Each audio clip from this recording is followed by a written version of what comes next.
Vaping is now back on the agenda as President Trump has reportedly set a new meeting tomorrow with advocates and leaders in that industry. Now, this comes more than 2 months after his administration had promised a ban on flavored vape products. Jennifer Bellamy has new information on what could come from these talks. Yesterday, we told you that public health groups were concerned that the Trump administration had changed its mind on banning vape flavors because it could cost the president votes.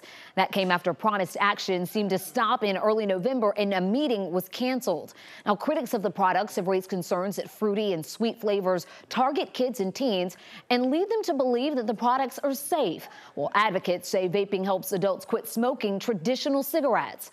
But now the White House says we will see a restart on the proposed flavor ban. And that's according to a report in USA Today. The meeting will include advocates, nonprofits, medical associations, state officials, and representatives from the vaping industry. They're set to discuss the use of e-cigarettes by kids and possible regulations. This as the number of people dying or suffering from severe lung illnesses linked to vaping continues to rise. The White House says the meeting will give President Trump and others a chance to hear from all sides as they work to develop guidelines to protect public health. And the latest report from the Centers for Disease Control show that 47 people have now died from vaping-related lung illnesses. And the CDC has linked the lung injuries to vitamin E acetate, which is used to thicken or dilute the THC oil in vape cartridges.